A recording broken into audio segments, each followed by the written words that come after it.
Welcome, one and all, to yet another episode. This is Alex, and I'm here with my father, Franco. Yep, yeah. And this is the Feliz Energy Podcast.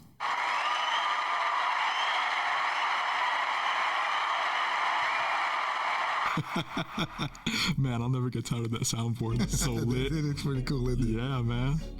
But yes, ladies and gentlemen, today on this episode of the Feliz Energy Podcast, we will be discussing a book that my dad has been reading recently.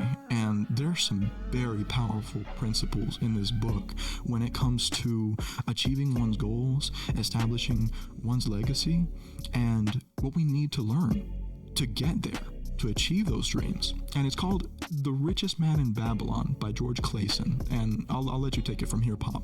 Yeah, I mean, this is a great book, actually. And I was referred to this book by actually listening to other podcasts, right? I take a time to at least listen to 5-6 different podcasts a day. It's part of my growth. It's part of what I do. It's part of who I become.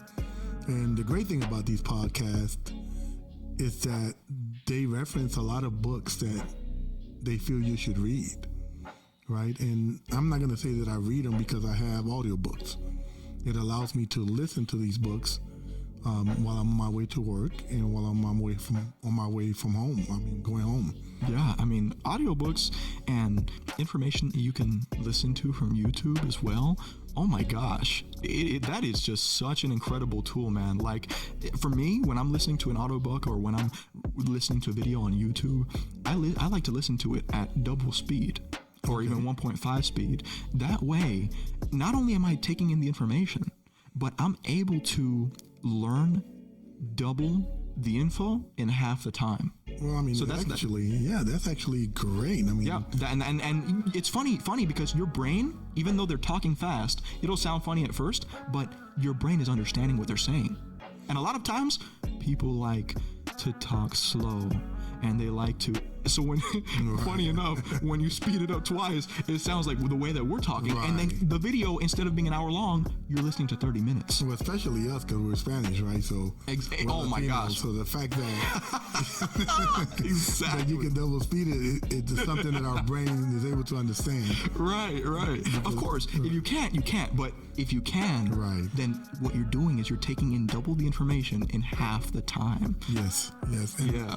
One of the reasons I think it's important that once I started listening to this book and a lot of information that was coming to me via the book, I just felt it was necessary for me to share it with you, because at the end of the day, I feel that my purpose in life is to assist and help others, help my family, my friends, share the knowledge that I'm acquiring in order to improve their lives, and when I'm listening to this particular book, The Richest Man in Babylon, is so interesting because, as you know, Babylon was one of the richest cities in the world, right? As a matter of fact, one of the 7 wonders of the world is called, the Hanging Gardens or something like that of Babylon.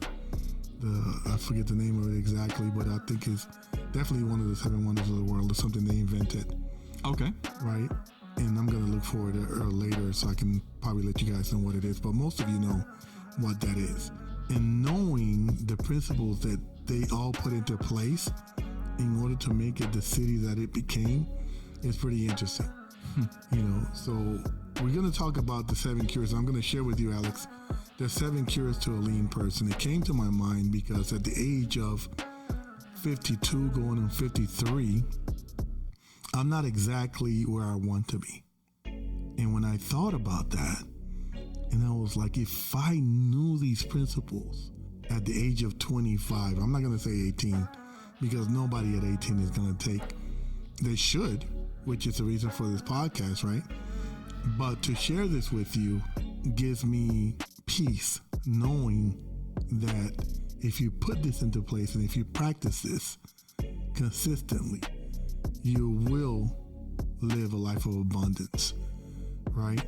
So the first thing that I wanted to share with you is, and I want to ask you this question, like, you work, right? And I'm not going to ask you how much you make. That's not really relevant. It's relevant, but not to put out on the podcast. But what's the first thing that you feel that you should do when it comes to the money that you make, and get paid every other week or every week? The very first thing that I should do is pay myself. Now, have I been doing that? Nowhere near as much as I should be. I do set aside an amount of money for certain purposes, but after having a conversation with you earlier, right, in regards to the numbers, in regards to the specific percentages, I can say that I have not been. Right. And it's a very powerful principle. Oh, without a doubt, when you think about saving 10% of what you make, paying yourself, it's a concept that most of us don't even think about. Right. Like we have an idea like, oh yeah, I save money, or yeah, I do set money aside, but that is not a plan. A plan has numbers. A plan has certain figures. Are you meeting those figures or not? There's not an maybe or a little bit or so-so. No, right. that is not an actionable plan. Correct. So saving 10% of what you make, you're actually paying yourself. That's the concept, right? Because most people work to pay others, to pay their debt. Everybody's in debt. Even millionaires are in debt. But knowing that every time you get a paycheck, you save 10% of what you make and you stick with it. That's the idea, right? Stick with the fact that you're going to save 10% each and every time you do something, each and every time you do a show, each and every time you work, anything that's income, you save 10% and you put it away. So that's the first cure to a lean purse, is saving 10% of what you make. Yeah, and I can imagine, in following these principles, you see that you begin embodying more of the positive qualities that come with being a sovereign individual, a sovereign man, a sovereign woman. You cannot give what you do not have. You can't be generous if you don't have anything to be generous with. Well, let's put numbers. Let's talk about numbers because we are visual beings, right? So let's say you save 10% of what you're making. It's $150 every 2 weeks. So we talk about $150 every 2 weeks. That's $300, correct? Correct. A month. But there's 2 months out of the year that we get paid 3 times a year. So the best way to do this is 150 times 26, which is $3,900 a year. Times 3, or let's say times 2. So I said 3,000 and how much? Let's go again. So 150 times 26 equals $3,900. $3,900 times, let's say, 2 years. So in 2 years, you have $7,800. And not just from your regular work. We're not talking about any side gig or any other part-time job that you may have or anything else that you may invest in. That's just your regular job that you're saving this money. So you think about this. You have $7,800. How many people you know, Alex, have $1,000 in their savings account? A vast majority of people do not have even $500 saved. And that's facts. That's not something that we're making up. You can look it up in Google. Over 95% of the United States population does not have $500 saved. If we were to change that mentality as a whole, imagine what people could achieve, what lives they could live.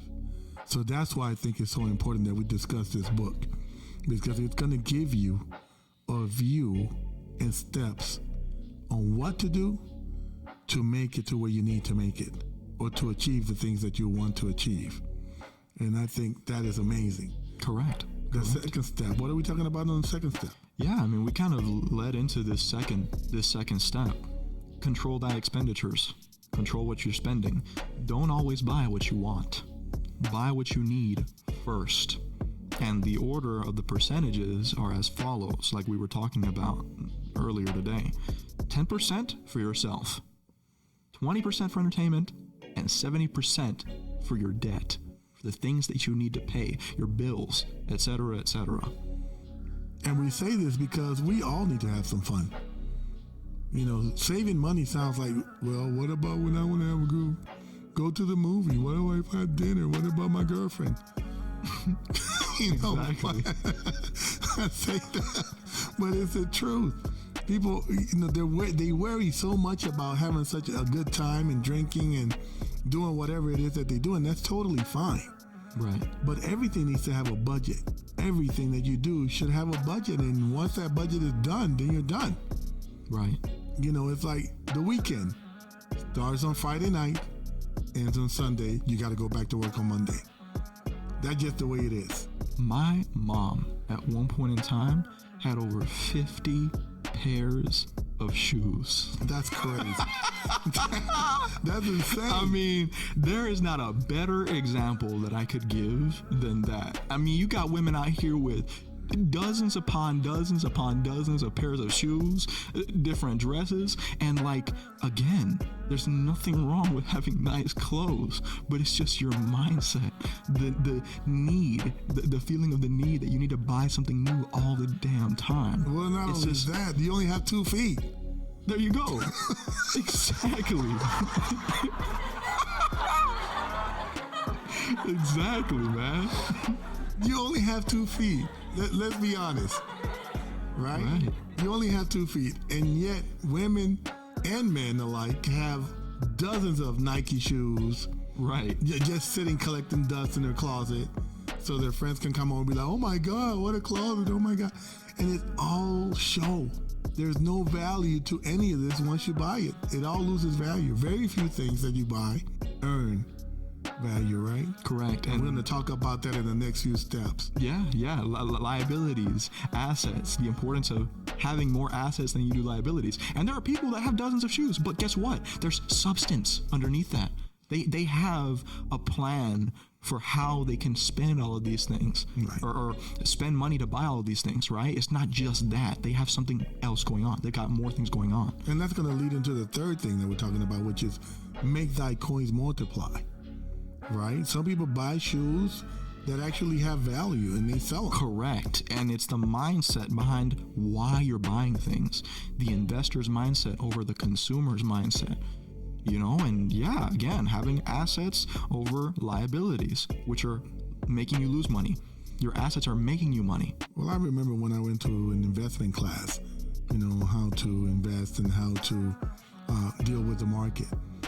And rich people think way differently than those that don't have anything or money. Rich people find a way to make their money work for them. Correct.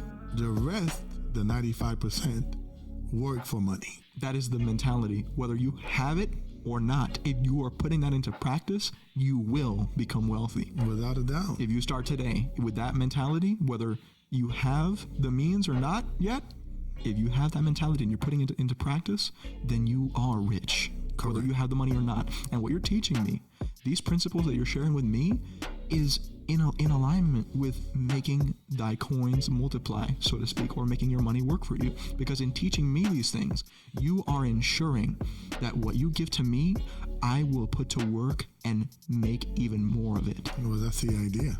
If I'm not sharing what I'm learning with you, then that's a selfish act at the end of the day.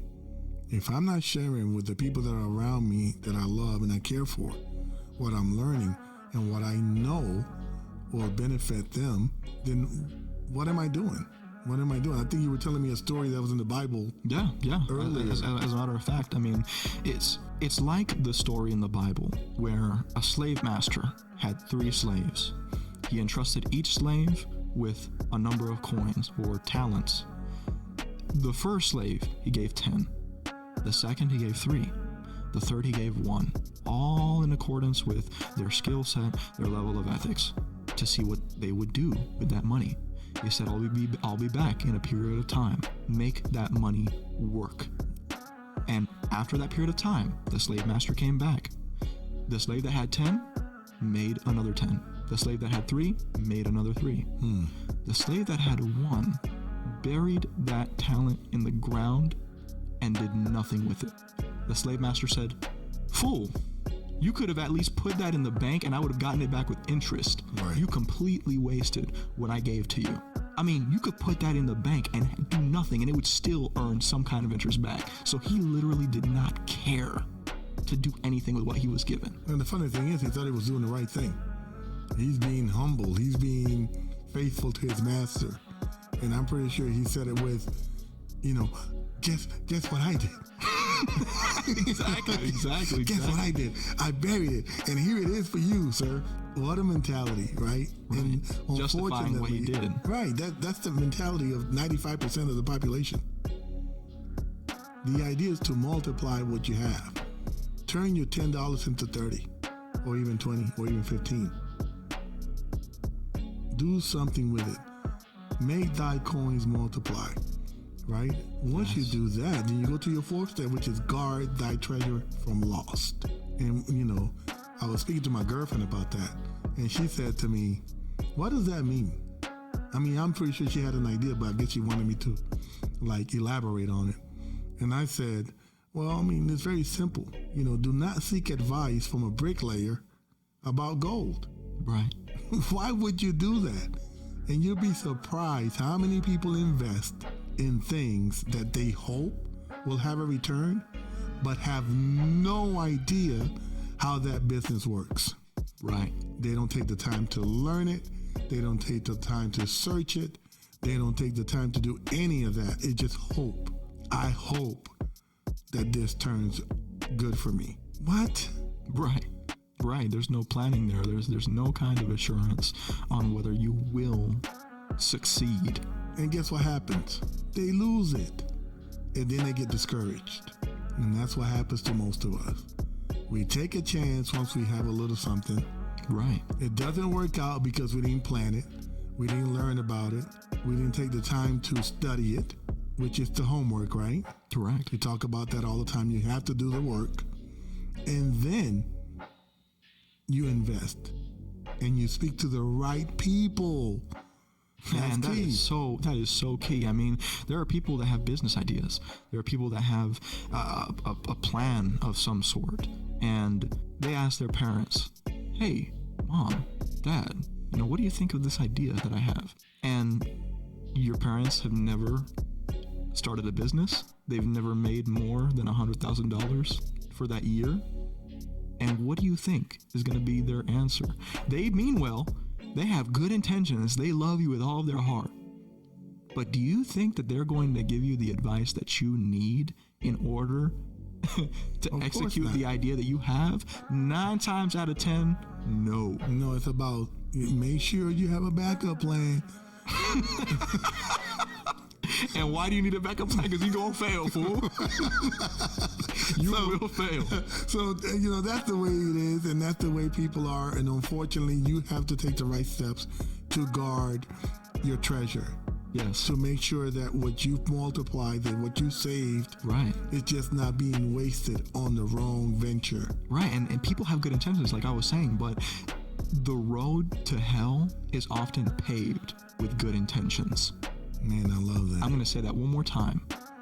People mean well and have good intentions, but the road to hell is often paved with good intentions.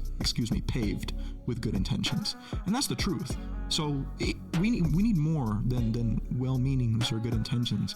We need to be learning from the right people. We need to have the right resources. And we'll expand on this in the future episodes to come.